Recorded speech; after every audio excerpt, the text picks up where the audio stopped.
I noticed when I arrived at church tonight, there was a recently published massive volume on glossolalia entitled Speaking in Tongues, Speaking in Other Tongues, an almost 1,000-page new volume on the subject of speaking in tongues. So I just thought I'd make a comment or two about it. I'm sure it's going to make the rounds in theological book reviews, and I suspect they will not be very favorable. I would suspect they would not be very favorable even if they are charismatic theological journals, such as SPS's, the Society for Pentecostal Studies theological journal entitled Pneuma. I haven't had time to read it, obviously. You might suspect I did have time, but I didn't. But I did review it quickly upstairs, and it's quite a disappointment thus far. It's written by two men who are no names, but let's hope no names can know something. We're in trouble if they can't. They don't have any formal training anywhere, which also shouldn't necessarily hurt, although it can. They're Pentecostal people. They've been in it all their life. One of them is an older man who's been in it for 50 years, so he writes a lot from experience here. But if my reading is correct, he makes they, perhaps more he than they. I think one man is more the author than the other. He makes very unguarded use, I think, of the source material, and that's something that theological writers of any persuasion, are always very critical of, when you make very unguarded references to other material. What I mean by that is you run back to someone's writings, and because Luther said something about the Spirit, or Wesley did, and that proves he was charismatic in the sense that we mean and think of and speak of today. Most of the bibliography is composed of commentaries, which it's okay in one sense, and a lot of, English writings of Greek and Hebrew, that is, of the languages as they've been translated, in the section of the bibliography that makes reference to articles. I've looked in vain, and I'm sure I've overlooked at least one or two, but in this long list of articles, I've not seen a single one from any theological journal. They're from things like Time Magazine, Christianity Today, Charisma, Logos, Encyclopedia Britannica, Christian Life Magazine, International Dictionary of the Christian Church, Expositors, this, Erdman's Handbook.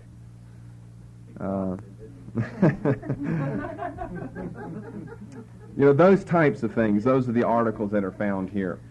So I don't think it's going to go over very well. I came across this, just was published not long ago, just this year or last year. I just came across it, and I'm disappointed. I think it's going to give the charismatic movement another bad name. They're going to black their own eye for the umpteenth time. As I've gone over it, I think I detect a latent spirit of anti-intellectualism here. If you say, well, how could they have written a 1,000-page volume? Well, you got to know Pentecostals. They think that they're anti-intellectual, but they think that this whole business of the charismatic movement makes so much sense, so much common sense is involved that even a child could understand. So let's just sit down and put it all in writing and really convince these bigwigs out there of the error of their ways. And as they go about doing it, it's a very unguarded, uncritical use of source material. Most of the time, I'm afraid that it's secondary source material, and they do not go to primary sources, which is always a blemish when you're doing any type of research, whether it's historical or medicinal or theological. It's always an error to make use of nothing but secondary source material and never go to primary sources.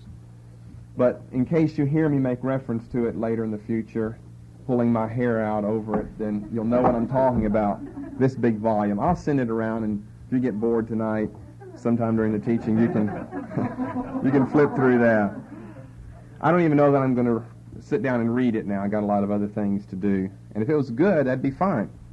I think Howard Irvin has a little paperback book on initiation and conversion in the Holy Spirit. It's a little paperback, but it's probably much more thorough and a defense of speaking in tongues as being a legitimate gift of the Spirit and legitimate in its use today. Much more so, I think, than whoever these guys are. I don't even know their names. I've never heard of them. So that's just current events then. Let's go back to ancient events, Acts 13 again. Acts 13, we're going to be looking at verse 43.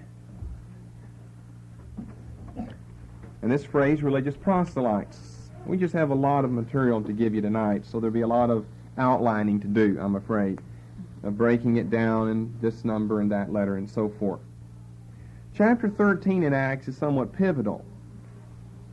It not only is more or less the halfway point of the book, 28 chapters, 13 is almost a halfway point. Of course, you can't have a halfway chapter with 28, an even number. But it's not only important because of that, but because it narrates the start of Paul's first trip to Gentile lands. Now, Saul is converted in chapter 9. But here we have the narration of Paul's first trip to Gentile lands. Both of our terms that we're studying, phalbumenoi and sabalmenoi, appear here in this chapter, and both twice. Phalbumenoi to begin with in 2 verses, and sabalmenoi to conclude with in 2 other verses. Chapter 13 of Acts is also important because it is the second of 2 New Testament places, Luke 4 being the other, where a lengthy description of a synagogal service is provided. Now, you'll know that that's on our outline later in ITP, the synagogue, its history, and the order of its service. So this chapter will be of much use to us when we come to that topic in the future, as will its companion chapter, Luke chapter 4. We're in Antioch in Asia Minor, Pisidia, the province to be more specific. We have read more or less verses 16 down through 26. Invited to speak in the synagogue, Paul stands up and addresses 2 groups of hearers. Evidently, the native-born Jews, and then you might want to put in parenthesis there, does this include proselytes? Question mark. And the God-fearers, such as verse 16. Paul stood up, beckoning with his hand, said, and evidently he addresses 2 groups of people, men of Israel, okay, native-born Jews. I mean, that they don't have to be born in the land of Palestine, but they're Jewish by birth, biologically. And ye that fear God. And ye that fear God. So it seems as though he addresses 2 groups of people, Jews by birth, and the God-fearers, phalbumenoi, ton theon, ye that fear God. Now the NIV might have something about those of you who worship God, which would really be inappropriate because, remember, of the 2 terms, the sabalmenoi term is the one that makes more of a reference to a worshiping person or piety. Phalbumenoi is the strictly literal interpretation or translation of the Hebrew, which carries with it the connotation of fear. And if I remember correctly, the NIV goes on then in verse 26, the second time in this chapter phalbumenoi appears to make reference to the God-fearers or the God-fearing people, God-fear. Well, why didn't you give us God-fearing in verse 16? Because we don't have the worshiping word until later in verse 43 and later in the 50s at the end of the chapter. Of course, if the words are synonyms, it doesn't make a lot of difference, but if you're going to give us God worshippers or those who worship God, save it for sabalmenoi. But they don't. Now, if we have Jews by birth and the God-fearers, then, of course, the question would be, where are the proselytes? Would they be included in the address, ye men of Israel? Or would they be included in the second group? The address is used again in verse 26 after Paul is halfway through developing his topic. Men, brethren, which would probably be just to get the people's attention, and then he addresses the 2 groups, children of the stock of Abraham, okay, Jewish people, and whosoever among you feareth God, phalbumenoi ton theon. To you is the word of this salvation sent. Both places still have the phalbumenoi word, literally the God-fearers. And I would, as I said earlier, I wish the NIV, if they're going to give us one or the other, would stay consistent from one to the other. Now, you would already more or less know from our study that probably we have a reference to God-fearers. If you were just reading along in the KJV without knowing anything, you might think that you have parallelism here. In verse 16, you men of Israel, and then he says the same thing again, those of you that fear God, in other words, Jews, just good Hebrew parallelism. But that doesn't appear to be the case because of the words that are selected. Now let's read some more of the sermon material. We don't want to duplicate what already exists on an earlier tape, but let's pick up with verse 27 now and head toward 43, which is not really the climax, but it's the climax of what we're looking at. They that dwell at Jerusalem and their rulers, because they knew him not, nor yet the voices of the prophets, which are read every Sabbath day, they have fulfilled them in condemning him. And though they found no cause of death in him, yet desired they Pilate that he should be slain. And when they had fulfilled all that was written of him, they took him down from the tree and laid him in a sepulchre, but God raised him from the dead. And he was seen many days of them, which came up with him from Galilee to Jerusalem, who are his witnesses unto the people. Of course, Paul could not be one of those.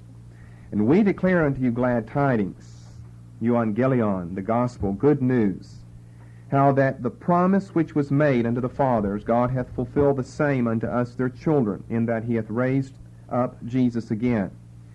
As it is also written in the second psalm, Thou art my son, this day have I begotten thee. And as concerning that he raised him up from the dead, now no more to return to corruption, he said on this wise, I will give you the sure mercies of David. Wherefore he saith also in another psalm, Thou shalt not suffer thine Holy One to see corruption. For David, after he had served his own generation by the will of God, fell on asleep, and was laid unto his fathers, and saw corruption. But he whom God raised again saw no corruption. Be it known unto you therefore, men, brethren, that through this man is preached unto you the forgiveness of sins. And by him all that believe are justified from all things, from which ye could not be justified by the law of Moses. Beware therefore, lest that come upon you which is spoken of in the prophets, in Habakkuk chapter 1. Behold, ye despisers, and wonder and perish, for I work a work in your days, a work which ye shall in no wise believe, though a man declare it unto you. And then verses 42 and 43 seem to sum up the end of the event. The sermon is over with. When the Jews were gone out of the synagogue, the Gentiles besought that these words might be preached to them the next Sabbath. And now when the congregation was broken up, many of the Jews and religious proselytes followed Paul and Barnabas, who, speaking to them, persuaded them to continue in the grace of God. Now we'll read a little past this later on, but not right now. That's far enough for now. We got the whole sermon when you put the two messages together. But we want to concentrate on the text and the order of verses 42 and 43. Now, as you have noted earlier, what brings us to this verse is the combination of the term sybalmenoi with proselutoi, or in the KJV, religious proselytes. It seems to be a little tautological. This is the verse, and that is the phrase, which has caused all the discussion and all the problems as far as the scholars are concerned. So let's start, first of all, with just 43, and just a few comments that many scholars of the past have wanted us to note from this. Number one, first of all, we would take note of this, that this is the verse of transition where phalbumenoi is dropped in favor of sybalmenoi. Hopefully you remember that from our earlier studies. Every time prior to this verse, 5 occasions, 3 in chapter 10, 2 in chapter 13, phalbumenoi is the term used. Phobumenoi.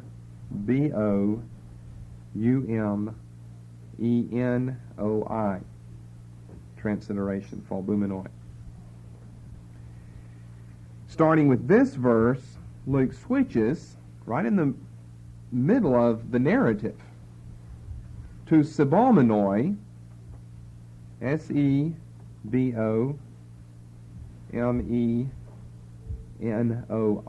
and he stays with this later in this chapter in 16, 17, and 18.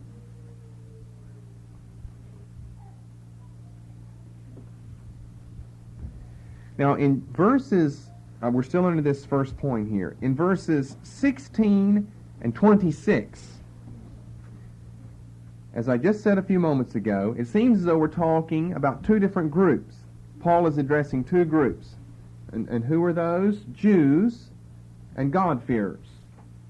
Now, the question is, in which group would the proselytes fit? The proselytes aren't mentioned there. Jews and the phalbumenoi ton theon, the God-fearers. Okay, now in this verse, verse 43, we again have two groups here, Jews and proselytes. That seems a little strange.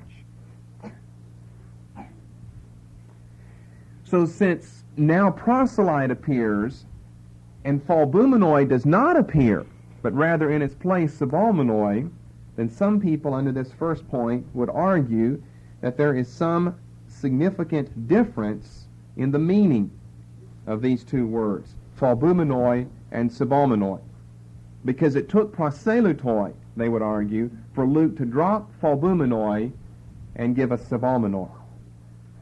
So here's their first point of argument that, of course, we do not follow, or maybe you haven't seen that we do not follow it yet, but you will see as we go along. I think that the words can be proven to be synonymous, and later sabalmenoi will be used of the same people as phalbumenoi in verses 16 and 26. So there's the first point, that because of the appearance of what we know to be a technical term, proselutoi, then surely they argue there must be a difference between the PH and the SEB terms. Or why wouldn't Luke have just stayed with phalbumenoi? In other words, what was it? What was the cue to him that caused him to drop the PHOB term and go to an SEB term? I mean, what's different when you compare verses 16, 26, and 43 but this term proselyte? And so that, they argue, caused him to drop the earlier word and give us sabalmenoi, which must mean there's a difference between the two. Why couldn't he call them phalbumenoi proselutoi? Why couldn't he use the PHOB term here? And you could still translate it religious proselytes or worshiping proselytes. It'd be the same unless, as their argument goes, there's a difference in meaning. Okay, number two. These are just some notes from what the scholars on the other side of the issue have to say. In verses 16 and 26, the twofold division is made clear, Jews and God-fearers. And in verse 43, it's equally clear, Jews and proselytes. I better slow down. I don't want to go too fast for you to lose a lot of these details. In 16 and 26, the twofold division is obvious, Jews and the phalbumenoi, God-fearers, assuming that it's used as it's used in rabbinical works as God-fearers, those proselytes of the gate, halfway proselytes. In verse 43, the twofold division is equally clear, Jews and proselytes, not God-fearers, proselytes. Well then, two questions would obviously arise. Where were the proselytes in verses 16 and 26? And where are the God-fearers now? This has probably been the one thought, because we got a whole confusion of the people present in this self-same synagogal service that gave rise to all the discussion, besides the fact that the two words are juxtapositioned here. Where were the proselytes in verses 16 and 26? When Paul just addresses Jews and God-fearers, where were the proselytes? Were they not there at all? Or how are they here in verse 43 if they weren't there then? Or were they with the Jews? Or were they with the God-fearers? And then once we answer that, the next question would be, and then where are the God-fearers now? We know where they were earlier. They were in verses 16 and 26. Where are they now that we are to verse 43?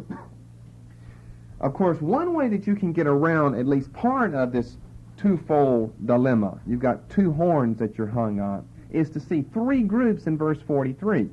Jews, religious, and proselytes. Because we know what's behind the term religious, Sabalmanor. So you've got Jews, God-fearers, and proselytes. That to some then would answer verse 43. We don't have two groups, we have three. And then to answer the other part, where were the proselytes in verses 16 and 26? Well, it's 6 1/2 a dozen. You take your pick. You could either count them with the Jews, because the Jews thought of them as Jews. They were Jews in almost the full sense of the term. Or you could count them among the God-fearers, because all that group would speak of would be, in general, Gentiles. So you have Jews and Gentiles. The number 3. Since Sabalmanoi refers to God-fearers, and proselutoi to full converts,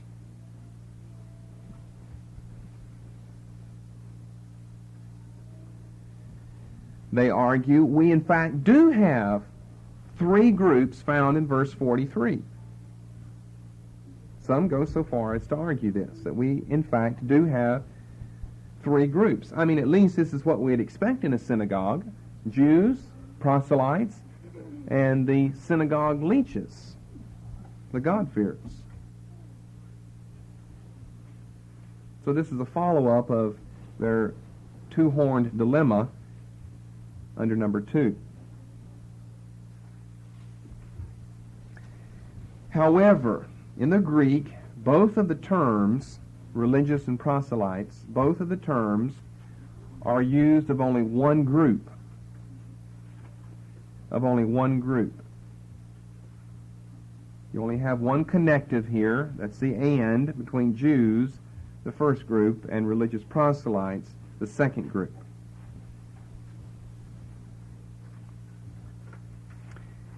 And since proselutoi always refers to full proselytes in the New Testament, it would stand to reason that it does here as well.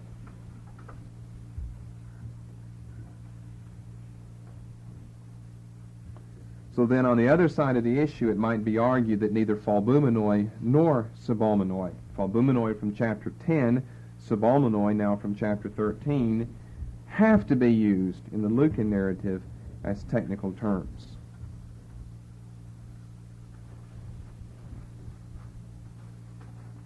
As we'll see later, we'll come to this point later that fits under number 3 from the other side of the argument.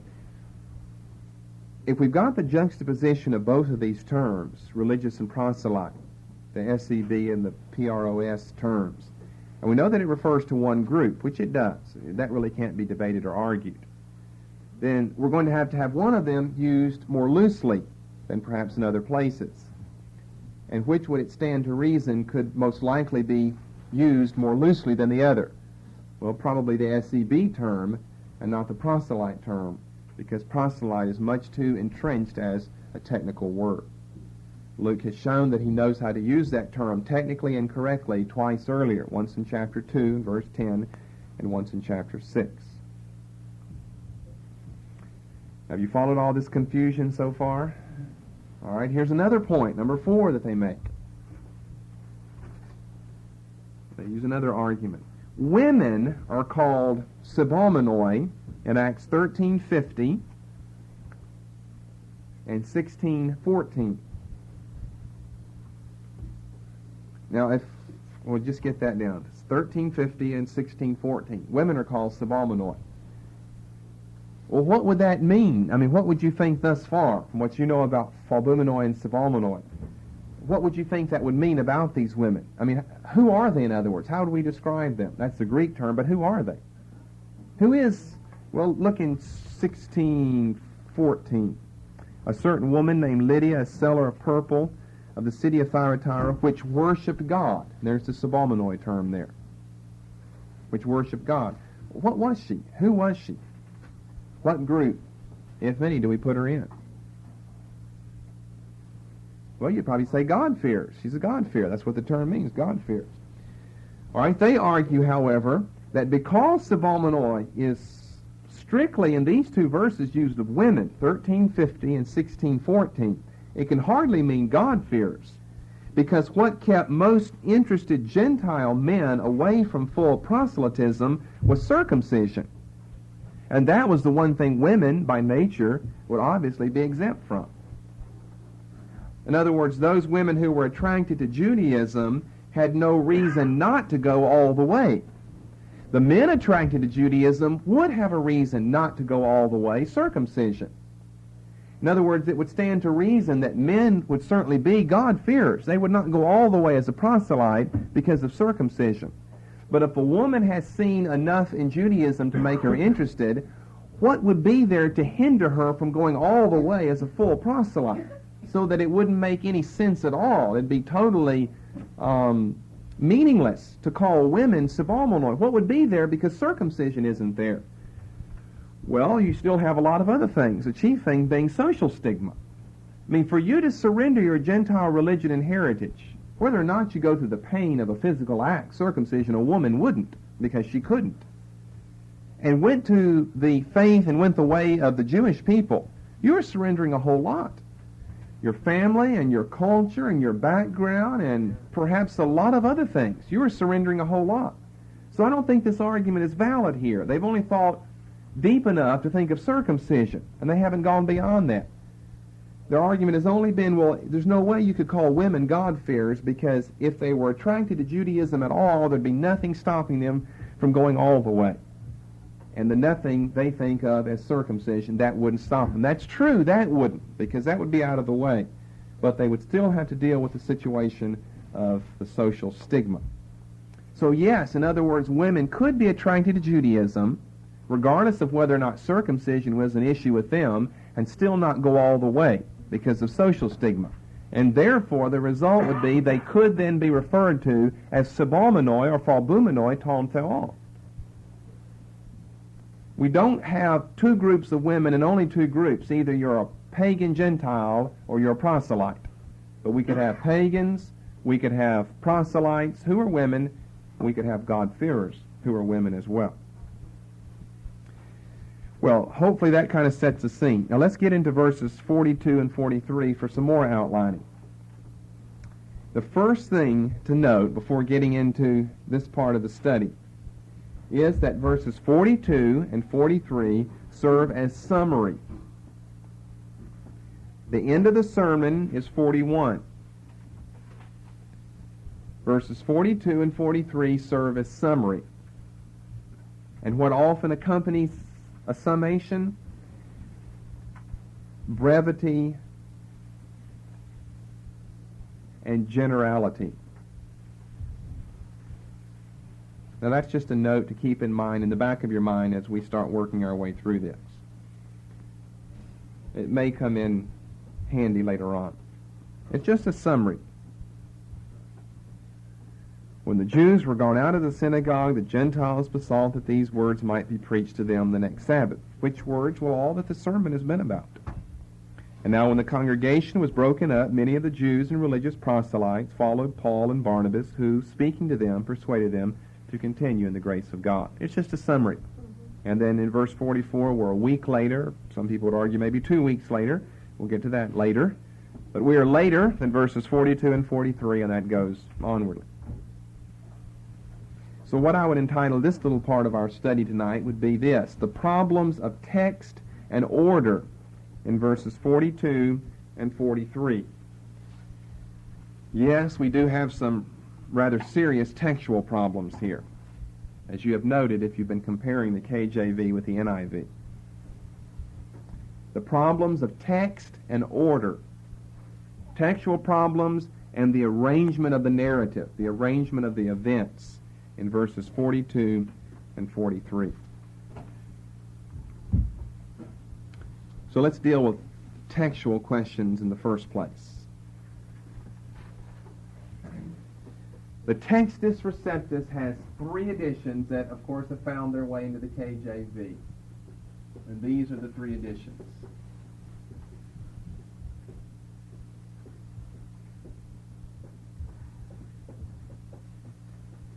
Those 3 words, Jews, the synagogue, and Gentiles, are not in the earlier and the best manuscripts. These are Textus Receptus editions that are based almost 100% on the late minuscules, not the earlier uncials. That would be certainly more important. Those are the earlier codices.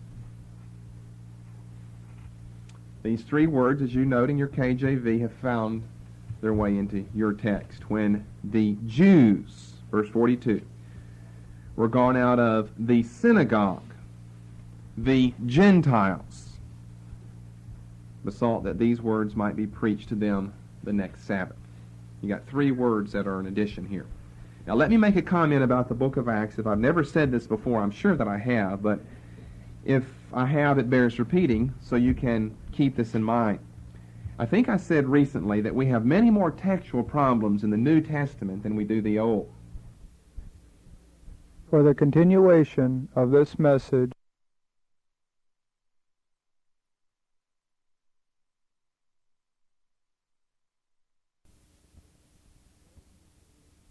I think I said recently that we have many more textual problems in the New Testament than we do the Old.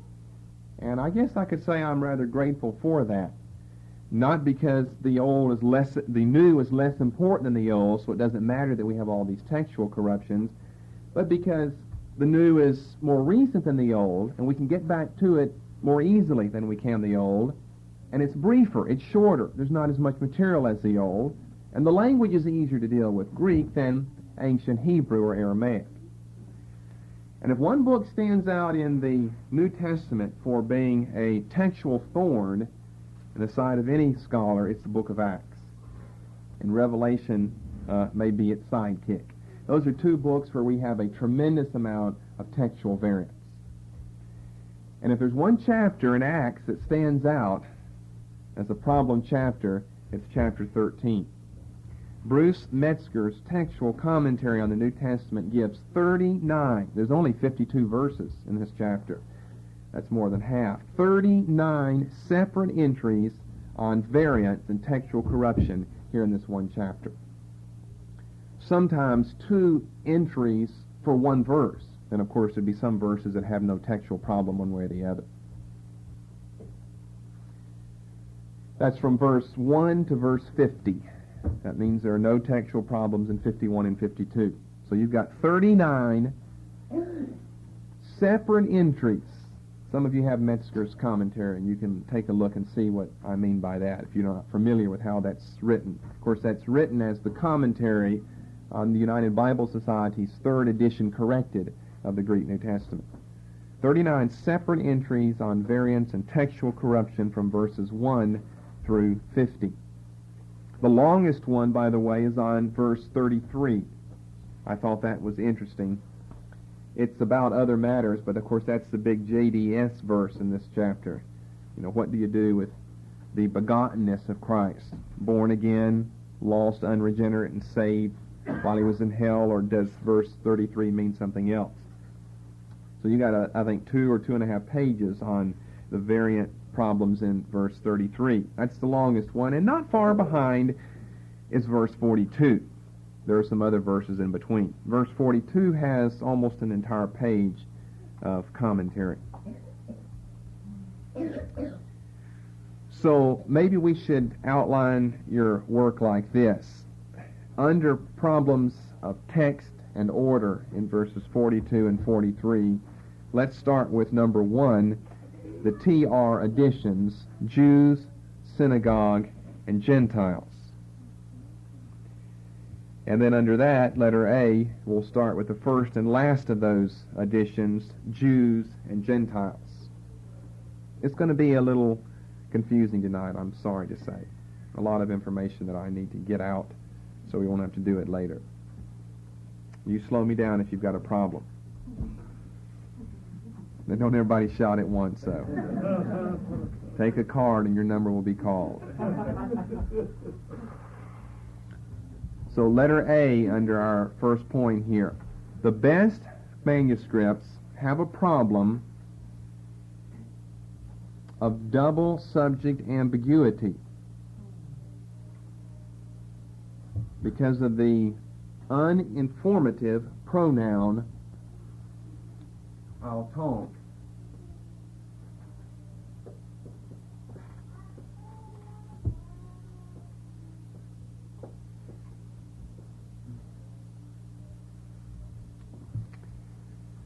We're talking about the best manuscripts here. They've got a problem of double subject ambiguity, Jews, Gentiles, because of the uninformative pronoun auton, which simply means in Greek they.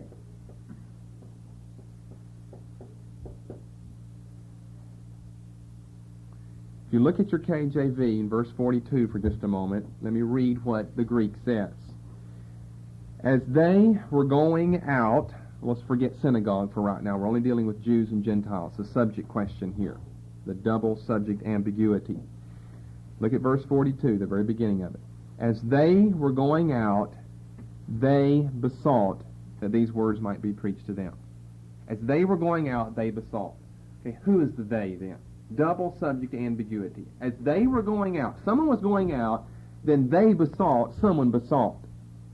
And the best manuscripts have nothing but this pronoun right here. And of course it's very uninformative. It doesn't tell us anything. Who or what is the antecedent of this pronoun here? Who is the they? They were going out, they besought. Now it's because of the ambiguity. If you wonder, how these scribal additions make it into the text, well, it's rather obvious here. It's because of the ambiguity of the situation.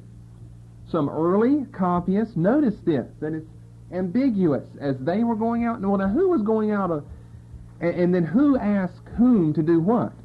Some early copyists noticed this and wanted to help, and so he supplied the meaning. And so here's what he supplied. He figured out now, as the Jews were going out of the synagogue, Paul has finished preaching, the Jews, kind of didn't like what they hear, so as the Jews were going out, then the Gentiles stayed behind, either proselytes and or God-fearers. The Gentiles stayed behind and asked that they might hear this message again 7 days from now. Well, in one sense, that could make all the sense in the world, but the problem is that's not right. It's far from being right. Whoever this copyist was missed it on both counts, with Jews being the first subject, the first reference behind they, and with Gentiles being the second. Let's start with their first use of auton, which they give us as Jews. The Jews are the ones leading. Let's start with this. The Jews are the ones who are leaving the synagogue after Paul has finished his sermon. Paul concluded his sermon on a rather negative note, shaking his finger at them in verses 40 and 41 and quoting their scripture to them, "Beware lest Habakkuk's prophecy be fulfilled in you, that God is doing a wonder in your days that you wouldn't believe even though someone came and told it to you." So these copyists, or that copyist, whichever the case might be, naturally felt that this group, the Jewish people, would be the ones least interested, or let's say it another way, least receptive to the import of what Paul was saying, particularly verses 40 and 41, and therefore the first to make their exit. If you were sitting down and you came across this in Greek, or you came across it in English, and all you read there was, "and they left, and they besought," well, who would you supply? See, it made a lot of sense to this copyist to supply Jews with that group that left. Who would be the ones most likely to make the exit first? Not the Gentiles, because as they have told us in this verse, the Gentiles wanted to hear more. And as we see later in this passage, the Gentiles wanted to hear more. So the Jews would be the ones least receptive to what Paul had to say, particularly on the basis of that thundering quotation from Habakkuk's first chapter, in the 5th verse. And so they would be the first to exit. All right, then, the second time this pronoun auton appears, they give it to us now as Gentiles. Who would be the ones that want to hear the message again? Well, the Gentiles would be. They're always the ones more receptive than the Jews anyway. The Jews are throwing dust and blaspheming Paul all the time. So they put Gentiles in the text the second time this uninformative pronoun auton appears. And I think both this and the first reference to the Jews would also be on the basis of the Jewish hostility manifested and mentioned in verse 45. Follow my thought here again. Look at verse 45. The Jews, when they saw the multitudes, were filled with envy and spake against the things that Paul preached and blasphemed him. Well, does it make any sense to have anyone but the Jews then leaving in verse 42 when we see their nasty attitude down in verse 45? Is there any way in the world we can make that second auton refer to Jews in verse 42? The Jews besought that these words might be preached to them the next Sabbath, and them have them turn so hostile 7 days later in verse 45. Well, of course, they would say, no, there's no way we could have that. So it would make sense to have the Jews leave first, the Gentiles stay and ask to hear the word again, because look, the Jewish attitude is clearly manifested in verse 45. So the point would be the Gentiles must have been the people who stayed behind and asked to hear the word again. But, let's go back to the first supplying of a subject by name for this uninformative pronoun auton. Let's go back to the Jewish situation in the beginning of verse 42. The first they, it all revolves around this pronoun they, remember. It just doesn't tell us anything. As they were leaving, they besought. Always just nothing but auton. The first they, those gone out, or maybe more correct, those going out, is naturally a reference to the speakers, Paul and Barnabas. The NIV supplies this. I don't think it's italicized. It really should be, because it is something that has been supplied. The NIV supplies this, as do all modern versions in my random check, at least in meaning. Sometimes, and I think this is true of most of the modern versions, they simply leave the pronouns there. They leave the theys there. Why would they do that? Thinking that it's rather obvious, and I would think this is more true with the first use of auton than the second, that we would know who is being referred to with the use of the pronoun they. You see, he has introduced us to the fact that in verses 15 and 16, Paul has been invited to stand up and speak. And Paul does. He concludes in verse 41. Now, if you read all that as a section together, and you got to 42, and when they were gone out, well, who would they obviously refer to but Paul and Barnabas? After they finished their sermon, they were leaving. And someone asked to hear the word again.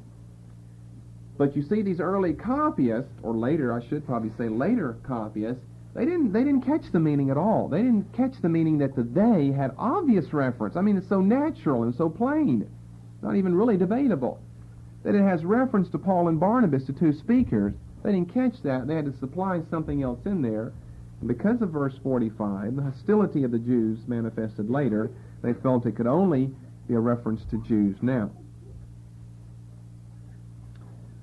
But the NIV reads like this: but when Paul and Barnabas were leaving, they supplied the they for us, but when Paul and Barnabas were leaving. And as I say, all other modern versions, although they don't use the names Paul and Barnabas, they just will leave it like we have in the KJV, except add a Y to the word the and drop the word Jews. And you've got, and when they were gone out, which is what I have in my KJV. You mark Jews out and add a Y to the word the, and you've got it, and when they were gone out. But of course you have to know who the they are. That's what caused the whole problem in some later manuscripts. Who are the they? Well, we know who they are, Paul and Barnabas.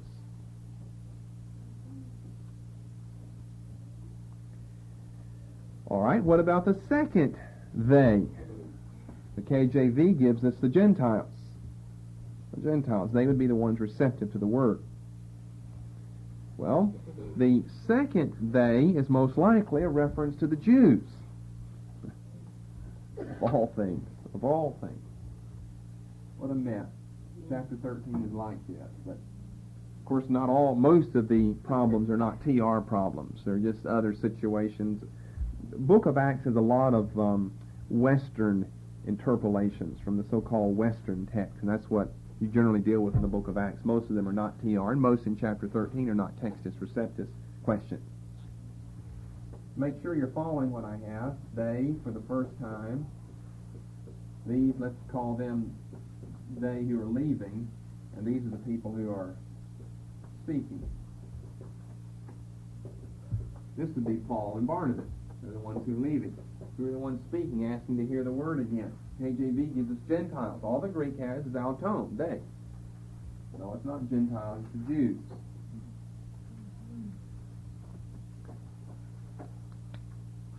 So if you want to correct your KJV now, you could have something like that in there. Again, with the third V in the sentence, you could add a Y. Or if you're afraid, well, then I wouldn't know who the they is, you could leave it the, mark out Gentiles, and write in Jews. Maybe that'd make even better sense. You could even leave the first the and write in apostles instead of Jews. And when the apostles were gone out, the Jews besought that these words might be preached to them the next Sabbath. Now you say, well, then what do we do with this fact that how can we have the Jews asking to hear the word in verse 42 and verse 45, they're so antagonistic against the message? See, that's what calls the TR, the copyists behind this, the scribes behind this, to give us Gentiles in the first place. It's because of the antagonism of the Jews in verse 45. Well, I'd have a couple of comments to say about that. Notice that meanwhile, the Jews are spoken of favorably in verse 43. They skip right over that. When the congregation was broken up, many of the Jews followed Paul, and Paul said, continue in God's grace. They overlook that. They forget that there at least is one group of Jewish people who are in some manner receptive to the message that Paul and Barnabas have brought. And concerning the obstinate nature of the Jews in verse 45, when you compare 42 and 45, I think it's best to follow Luke's lead and to see a change in their attitude from one Sabbath to another. I mean, I think that's what he wants us to see. And verse 45 tells us why there was a change. Their jealousy over a huge number of Gentiles trampling into the synagogue like it was a common flea market. I think he wants us to see there's been a change in attitude. I think he wants us to see that some of these Jews who asked to hear the word were not so honest and receptive after all. If we leave 42 the way that we now have it, when Paul and Barnabas were gone out of the synagogue, the Jews asked that these words might be preached to them the next Sabbath. And then you've got some of those Jews receptive to the word in verse 43. And then by the time we get down to 44, when the next Sabbath day had come, almost the whole city, that's hyperbole, but Luke means a large number, almost the whole city came together to hear the word of God. And when the Jews saw the multitudes, they were filled with envy. He tells us why there was a change in their attitude. That's why I think we need to leave it, or take it as Jews back in verse 42, and then follow Luke's lead to see a change in their attitude from one Sabbath to another. That change being caused by the large horde. They probably wouldn't call them hosts. It'd be like a horde of Gentiles coming in, treating the synagogue like a common flea market. Now, you see, that's going to change the whole meaning of what we're discussing here.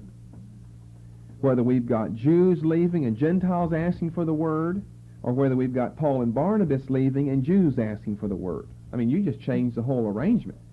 Because I think we've already noted from 16, 26, and now 43, we've got different groups, different peoples, different segments represented here in the synagogal congregation. Jews, proselytes, God-fearers. If we have three groups, we have at least those three then. So it is important, in other words, that we know when we're talking about Jews and when we're talking about Gentiles. Because that's part of the whole problem that causes so much discussion here, is we don't know who is what because of religious proselytes. And so it's compounded in the KJV with Jews being used for the first day when it's not Jews, Gentiles used for the second day when it is Jews. So if we can get that corrected, then we are starting on our way. So we're under our first point here, under the problems of text and order in verses 42 and 43, and that is TR additions, and the first point under that is the double subject ambiguity, Jews and Gentiles. That leaves us then, secondly, under this first point, with this word, synagogue. That also is not in the Greek. That also has been added. The NIV, I believe, chooses just to keep that, and of course that is questionable. Synagogue also is supplied. But since whether or not we keep or discard this term synagogue brings us to the problems of order, the arrangement of the narrative and events in verses 42 and 43, let's skip right over to that and start talking about that in the next place.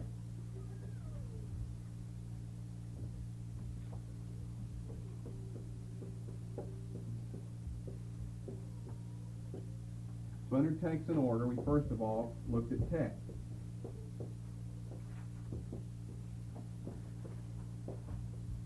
We looked at the double subject, ambiguity. Then we looked at the appearance of synagogue. Synagogue then takes us to this, the order of verses 42 and 43. So we're no longer under text, we'll go now to order. Letter A, under the order of events. Verse 43 seems to be out of order.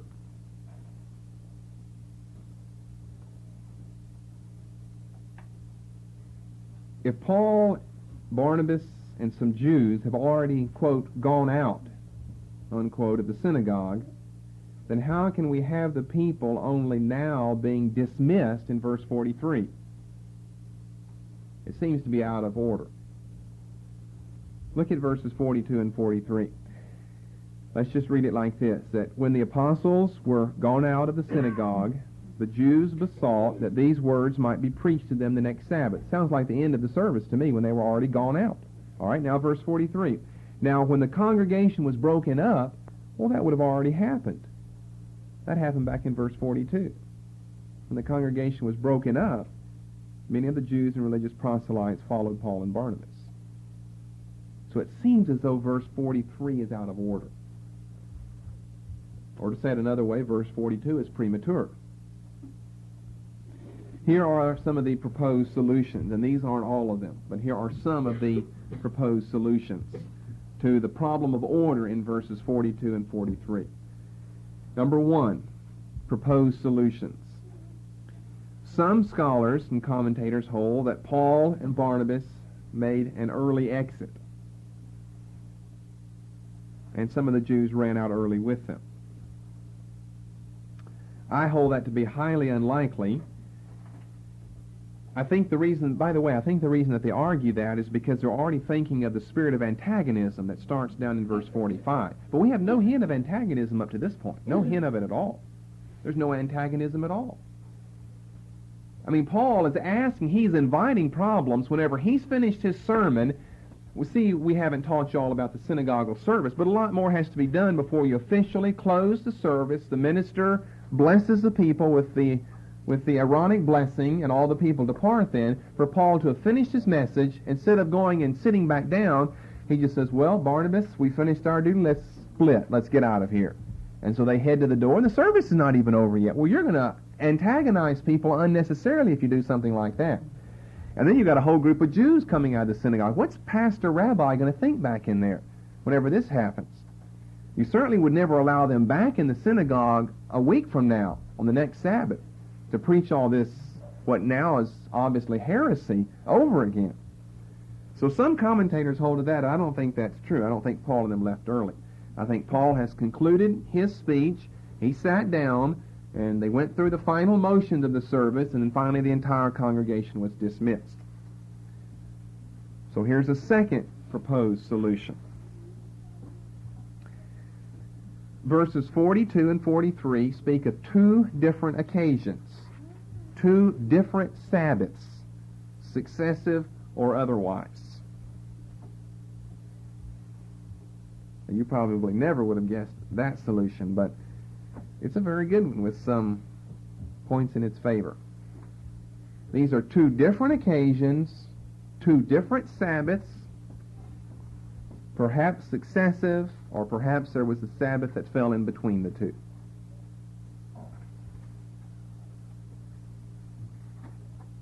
So, in other words, here's what we have. If you'll again look at your Bible with me. Verse 42, let's call it, Sabbath number 1. That after Paul finished preaching everything from 16 to 41, then he went out of the synagogue, and the Jews came out and asked that the word be preached the next Sabbath. All right, then in verse 43, we're not talking about the same situation as 42. We're talking about a week or two later. And that's determined by another translation problem here, which you don't see right now. But another week or two later, now we've got verse 43. It's an entirely different meeting, a different arrangement, different time and everything. When the congregation was broken up, then many of the Jews and religious proselytes followed Paul. So you have no problems at all in order then. Because you've got the dismissal of the service in verse 42, you've got a dismissal of the second service in verse 43. No problem of order, no problem of something being a little late or something else being premature. And I'll explain what I mean by this second solution as we come to our next point. But then number 3, the argument would be here that the general nature of a summary, pericope, prohibits over-scrupulousness in chronological details. This goes back to the first warning that we began with, to remember that brevity and generality often accompany a summary statement. You're being brief, you're being general, you're just summarizing all that you've said earlier. So the general nature of the fact that it's a summary prohibits us being over-scrupulous or over-technical, over-fastidious in chronological details. That would mean this, that Luke tells the end of the story twice, verse 42 and verse 43.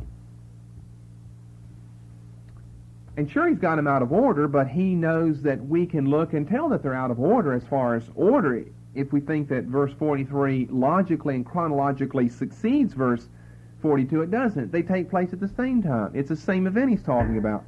It's just in verse 42 he wants to make mention of the fact that Jews have asked to hear the word on the next Sabbath. So he said, now after the synagogal service was over, Jews asked to hear the word. Then verse 43 says, now after the synagogal service was over, then Paul met some Jews and proselytes, and he exhorted them to continue in the grace of God. That's like saying, after one of our services, I talked to this group and then that group. It's not that one thing is out of order, like we're talking about two different services, or the service ended before the service really ended, but the fact that we've got the same service ending at the same time, but we're trying to tell us two different stories about two different groups that were talked to after the end of the service. So that makes a lot of sense. That the general nature of the summary means don't be so technical. Don't look at that first phrase in verse 43, now when the congregation was broken up, as chronologically following verse 42. It simply is restating for another purpose the conclusion to the self-same service. And then a fourth solution. And where do I stand? I kind of stand with solutions 3 and 4. Because I know that verses 42 and 43 are summary. But solution 4 here may have more on its side than just solution 3. Solution 4 says this: take verses 42 and 43 literally, in other words, in literal chronological order. And then they can be easily explained.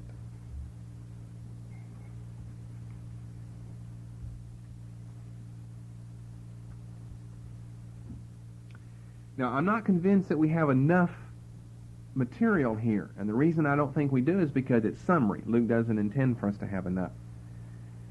So I'm not convinced that we've got enough material to be dogmatic about this matter.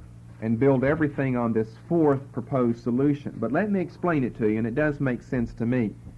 And I can't think of anywhere else I've seen it, but it does make sense to me. Back in verse 42, the translation "gone out" as past tense, done and over with, is way too strong. KJV always does that. It always makes things past tense, over with, when really it's an ongoing action. The best case example that comes to my mind, in other words, what we should have here is as the apostles were leaving, as they were going out. You know, it's an as they were. It's a process, not after they're gone out. Because if it's after they're gone out and it's already over with, then how in verse 43 can you have the congregation just now being dismissed and breaking up? It's too late for that then. This message will be continued on the following tape.